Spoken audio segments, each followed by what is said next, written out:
जय जोहार, नमस्कार। आप देख रहे हैं सुप्रभात न्यूज छत्तीसगढ़। आइए जानते हैं छत्तीसगढ़ की टॉप बड़ी खबरों को। इससे पहले छत्तीसगढ़ के कौन से जिले से न्यूज को कहां से देख रहे हैं, कमेंट में जरूर बताएं, साथ ही लाइक जरूर करें। पेपर लीक के बाद 12वीं हिंदी का एग्जाम कैंसिल, अब दोबारा होगी परीक्षा। 12वीं के हिंदी का प्रश्न पत्र लीक होने के बाद छत्तीसगढ़ माध्यमिक शिक्षा मंडल ने परीक्षा को रद्द कर दी थी। अब ये परीक्षा 10 अप्रैल को होगी। उन विद्यार्थियों की परेशानी बढ़ गई है जो व्यापम द्वारा होने वाले प्रवेश परीक्षा की तैयारी करने दूसरे शहर गए थे, वे अब लौटने लगे हैं। मंडल विद्यार्थियों को फिर से प्रवेश पत्र जारी करेगा। बता दें कि केंद्रों में कोई बदलाव नहीं किया गया है, यानी विद्यार्थी पहले जिन केंद्रों में परीक्षा दिए थे वही फिर से परीक्षा देंगे। परीक्षा में प्रदेश के लगभग 2.5 लाख विद्यार्थी शामिल हैं। बिलासपुर में बिना लाइसेंस नहीं चलेगा कोई कारोबार, 30,000 दुकानों पर होगा सर्वे। बिलासपुर में अब बिना ट्रेड लाइसेंस के कोई भी व्यापार नहीं चल सकेगा। नगर निगम में ठेला घुमटी से लेकर बड़े होटल, रेस्टोरेंट और मॉल तक सभी व्यवसायियों के लिए ट्रेड लाइसेंस अनिवार्य करने का फैसला लिया है। लाइसेंस नहीं बनवाने वाले कारोबारियों के खिलाफ सख्त कार्रवाई की जाएगी। अब तक कई व्यापारी सिर्फ गुमश्ता लाइसेंस के सहारे अपना काम चला रहे थे, लेकिन नई व्यवस्था में ऐसा संभव नहीं होगा। नगर निगम का मानना है कि ट्रेड लाइसेंस अनिवार्य होने से अतिक्रमण की समस्या पर भी काफी हद तक नियंत्रण पाया जा सकेगा। कांग्रेस बोली कई राशन दुकानों में 1 महीने का चावल भी नहीं, 7 अप्रैल से मनाया जाएगा चावल उत्सव। छत्तीसगढ़ सरकार 7 अप्रैल से चावल उत्सव मनाने जा रही है। दरअसल आपको बता दें कि जिसमें हितग्राहियों को 3 महीने का राशन एक मुश्त देने का दावा किया गया है। हालांकि इसको लेकर अब सियासत भी तेज हो गई है। कांग्रेस ने इस योजना की तैयारियों और जमीनी स्थिति पर सवाल उठाए हैं। प्रदेश कांग्रेस संचार विभाग अध्यक्ष सुशील आनंद शुक्ला ने कहा कि सरकार बड़े बड़े दावे कर रही है, जबकि हकीकत ये है कि कई राशन दुकानों में 1 महीने का चावल भी नहीं पहुंचा है। ऐसे में 3 महीने का राशन एक साथ देने का वादा वास्तविकता से दूर है। छत्तीसगढ़ में 300 जनप्रतिनिधियों की वीआईपी सिक्योरिटी होगी कम। बस्तर में 60,000 आर्म्स फोर्स की तैनाती जारी। माओवादी हिंसा के खत्म होने के बाद छत्तीसगढ़ सरकार अब बस्तर में सुरक्षा व्यवस्था के नए सिरे से समीक्षा कर रही है। वर्तमान में बस्तर क्षेत्र में लगभग 60,000 सुरक्षा बल तैनात है, जो स्थिति सामान्य होने तक अगले 1 वर्ष तक यथावत रहेंगे। इन 60,000 सुरक्षा बलों में से करीब 40,000 केंद्रीय सुरक्षा बल हैं, जबकि शेष 20,000 राज्य के सुरक्षा बल शामिल है। अधिकारियों के अनुसार स्थिति पूरी तरह सामान्य होने के बाद चरणबद्ध तरीके से बलों की वापसी शुरू की जाएगी। रायपुर में लगेगी शिक्षकों की महासभा, पेंशन और शिक्षकों के गंभीर विषयों पर बनेगी भविष्य की रणनीति। छत्तीसगढ़ के शिक्षकों के हितों में रणनीति बनाने टीचर्स एसोसिएशन ने महासभा का आह्वान किया है। विशाल आम सभा का आयोजन आज 5 अप्रैल को रायपुर में होगा। बैठक में शिक्षक नेता समेत कई शिक्षक शामिल होंगे और भविष्य की रणनीति पर विचार विमर्श किया जाएगा। छत्तीसगढ़ टीचर्स एसोसिएशन द्वारा शिक्षक संवर्ग की ज्वलंत समस्याओं और भविष्य की रणनीति पर विचार विमर्श करने विशाल आम सभा का आयोजन आज राजधानी रायपुर में किया जा रहा है। बैठक शांतिनगर स्थित विमतारा भवन मधु फिल्ले चौक में आयोजित होगी। स्कूल से जारी होने वाली अंक सूची कहलाएगी प्रगति पत्रक। प्रदेश में कक्षा 5वीं और 8वीं के बच्चों को मिलेगी 2-2 अंक सूची। दरअसल आपको बता दें, छत्तीसगढ़ में इस बार भी 5वीं और 8वीं की वार्षिक परीक्षाएं बोर्ड की तर्ज पर आयोजित की जा रही है। परीक्षा के बाद रिजल्ट जारी करने को लेकर शिक्षा विभाग ने एक अजीबोगरीब नियम बनाया है। प्रदेश में ऐसा पहली बार होगा जब इन दोनों कक्षाओं के बच्चों को 2-2 अंक सूची दी जाएगी। इसमें एक अंक सूची स्कूल से और दूसरी जिला शिक्षा अधिकारी कार्यालय से जारी होगी। डीईओ कार्यालय से मिली जानकारी के अनुसार स्कूल से मिलने वाली अंक सूची को प्रगति पत्रक कहा जाएगा। 1 मई से शुरू होगा पहला चरण, ठगी से बचने प्रशासन ने जारी की एडवाइजरी। बिलासपुर जिले में जनगणना 2027 को लेकर प्रशासन पूरी तरह सक्रिय नजर आ रहा है। एक और जहां जनगणना की तैयारियां तेज कर दी गई हैं, वहीं दूसरी ओर नागरिकों को संभावित ठगी से बचाने के लिए विशेष जागरूकता अभियान चलाया जा रहा है। प्रशासन ने साफ किया है कि जनगणना एक सुरक्षित और गोपनीय प्रक्रिया है, इसलिए लोग बिना किसी डर के सही जानकारी साझा करें। फिलहाल प्रशासन द्वारा मकानों का चिन्हांकन और प्रारंभिक सर्वे का कार्य किया जा रहा है। रायपुर को मिलेगी ट्रैफिक से राहत, 360 करोड़ से इस साल बनेंगे 4 फ्लाईओवर्स। राजधानी रायपुर में इस साल यातायात व्यवस्था को बेहतर बनाने की दिशा में बड़ा कदम उठाया जा रहा है। राज्य सरकार ने शहर में 4 प्रमुख फ्लाईओवर और ओवरपास निर्माण के लिए कुल 360 करोड़ 35,93,000 रुपए की मंजूरी दी है। इन परियोजनाओं के शुरू होने से शहर के व्यस्त मार्गों पर जाम की समस्या कम होगी और लोगों को तेज एवं सुगम आवागमन की सुविधा मिलेगी। उप मुख्यमंत्री एवं लोक निर्माण मंत्री अरुण साहब के निर्देश पर लोक निर्माण विभाग ने इन परियोजनाओं में स्वीकृति दी है। गंगरेल में बांध में पहली बार हुई वाटर एम्बुलेंस सेवा, जल्द होगी चालू टोल फ्री नंबर। दशकों बाद गंगरेल बांध जुबान वासियों के लिए राहत भरी खबर आई है। कलेक्टर अविनाश मिश्रा के प्रयास से थर्ड पार्टी का कॉन्ट्रैक्टर के तहत यहाँ वाटर एम्बुलेंस सेवा शुरू हो गई है, जो जल्दी इसके लिए टोल फ्री नंबर जारी किया जाएगा। यहाँ के लोगों को अब त्वरित स्वास्थ्य सुविधा के लिए भटकना नहीं पड़ेगा। जलमार्ग से वाटर एम्बुलेंस सेवा के तहत यहाँ बसे ग्रामीण गंगरेल के अथाह पानी से बाहर जाएंगे और जल्द से जल्द अस्पताल भी पहुंचेंगे। पारदर्शी प्रबंधन और तकनीकी नवाचार से खनिज राजस्व में 14% की वृद्धि। मुख्यमंत्री विष्णुदेव साय के नेतृत्व में छत्तीसगढ़ सरकार द्वारा खनिज क्षेत्र में पारदर्शिता, तकनीकी नवाचार और सुदृढ़ प्रबंधन को प्राथमिकता देते हुए उल्लेखनीय उपलब्धि हासिल की गई है। खनिज विभाग के सचिव पी दयानंद ने बताया कि छत्तीसगढ़ ने वित्तीय वर्ष 2025-26 में 16,625 करोड़ रुपए का खनिज राजस्व अर्जित कर लक्ष्य का 98% प्राप्त किया है, जो पिछले 5 वर्षों की औसत वृद्धि दर 6% से दोगुनी से अधिक है। सीजी में मौसम का डबल अटैक, बिलासपुर में गर्मी का हाई अलर्ट। छत्तीसगढ़ की राजधानी बिलासपुर में इस बार अप्रैल का महीना अग्नि परीक्षा जैसा साबित होने वाला है। मौसम विभाग के प्रारंभिक रुझान और पिछले 1 दशक के आंकड़े संकेत दे रहे हैं।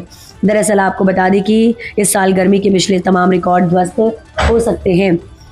पिछले 10 वर्षों के आंकड़ों का विश्लेषण करें तो बिलासपुर का अधिकतम तापमान लगातार 41 से 45 डिग्री सेल्सियस के बीच दर्ज किया गया। अमेरिका, इजरायल, ईरान तनाव के बीच किसानों की मांग, खरीफ से पहले खाद का पर्याप्त स्टॉक हो। दरअसल अंतर्राष्ट्रीय हालातों और ईरान इजरायल तनावों के बीच किसानों ने सरकार से खरीफ सीजन से पहले खाद की पर्याप्त उपलब्धता सुनिश्चित करने और कालाबाजारी रोकने की मांग की है।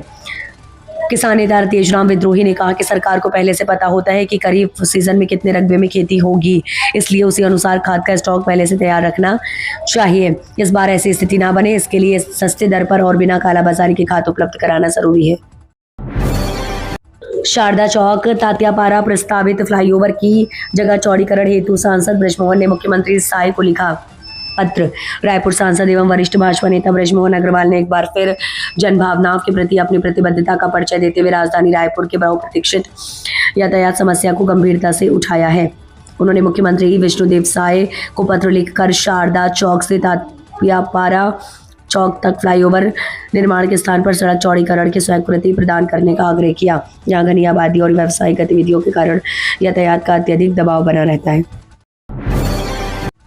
बारिश के बीच चरमराई बिजली व्यवस्था, शटडाउन के कटौती से जनजीवन प्रभावित। जगदलपुर जिले में पिछले कुछ दिनों से हो रही लगातार बारिश ने लोगों को भीषण गर्मी से राहत जरूर दी है, लेकिन इसके साथ ही बिजली व्यवस्था की बदहाली ने आमजन की परेशानी बढ़ा दी है।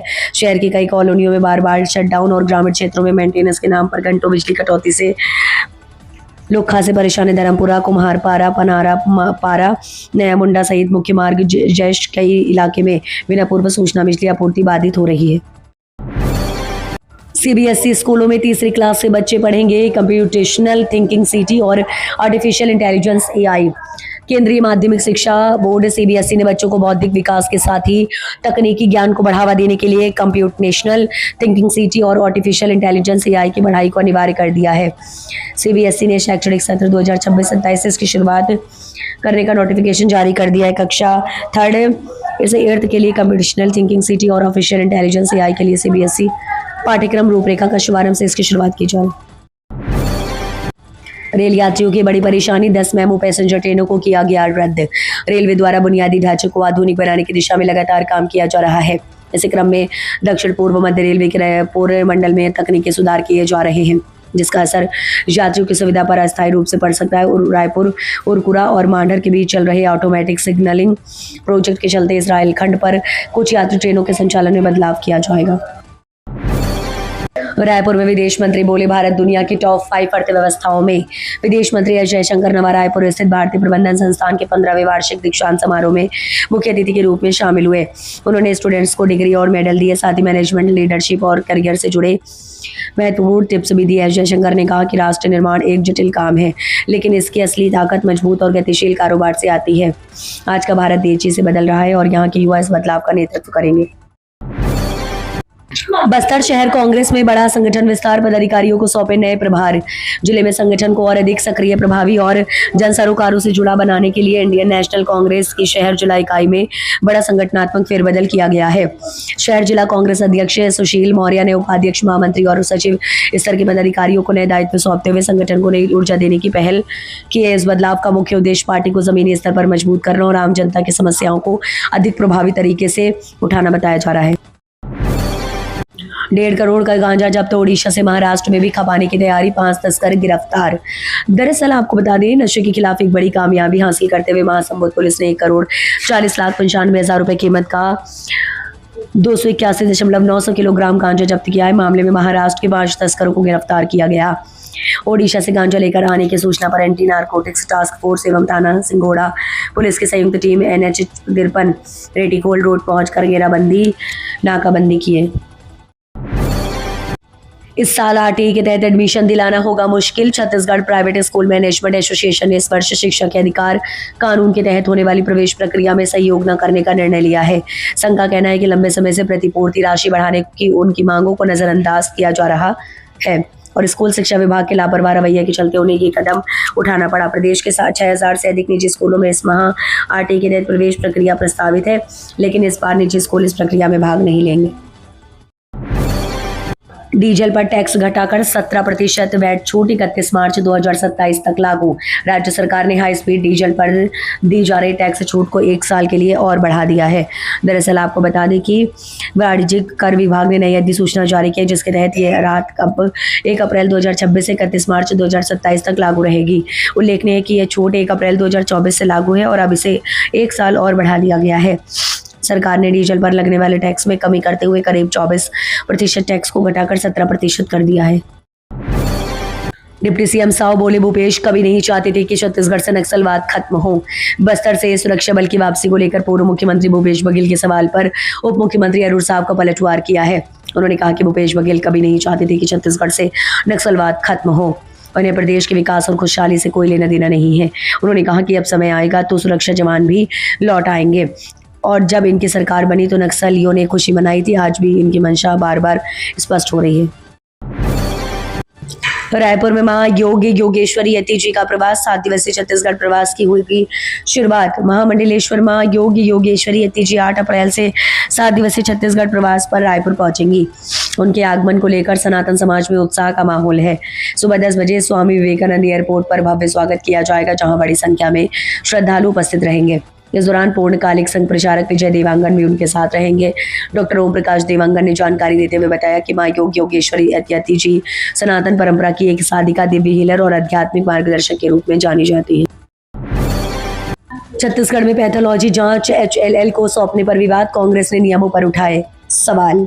छत्तीसगढ़ में शासकीय अस्पतालों में पैथोलॉजी जांच का कार्य सार्वजनिक क्षेत्र की company Hindustan life care limited को सौंपे जाने के फैसले पर सियासी विवाद तेज हो गया है। कांग्रेस चिकित्सा प्रकोष्ठ के अध्यक्ष डॉक्टर राकेश गुप्ता ने कहा कि कंपनी 14 अप्रैल से अपना काम जगदलपुर से शुरू करने जा रही है। ये पूरी प्रक्रिया नियम विरुद्ध है। कांग्रेस चिकित्सा प्रकोष्ठ के अध्यक्ष डॉक्टर राकेश गुप्ता ने कहा कि सामान्य वित्तीय नियमावली 2017 और केंद्रीय सतर्कता आयोग के दिशा निर्देशों के अनुसार किसी भी राज्य सरकार या विभाग द्वारा किसी PSU को बिना निविदा के सीधे काम सौंपना सामान्यतः प्रतिबंधित है। सूरजपुर में ढोडी का गंदा पानी पीने को मजबूर, पेयजल संकट, कलेक्टर को सौंपा ज्ञापन। सूरजपुर के भैयाथान विकासखंड के अंतर्गत ग्राम पंचायत केवटौली के जुड़ापारा और बरपारा में भीषण पेयजल संकट गहरा गया है, जहां के ग्रामीण ढोडी का गंदा और दूषित पानी पीने को मजबूर है। ग्रामीणों ने बताया कि स्वच्छ पेयजल की व्यवस्था न होने के कारण उन्हें अपनी जान जोखिम में डालकर दूषित पानी का उपयोग करना पड़ रहा है। इस वजह से क्षेत्र में जल जनित बीमारियों का खतरा लगातार बढ़ रहा है। पानी की गंभीर समस्या को लेकर ग्रामीणों में भारी नाराजगी है।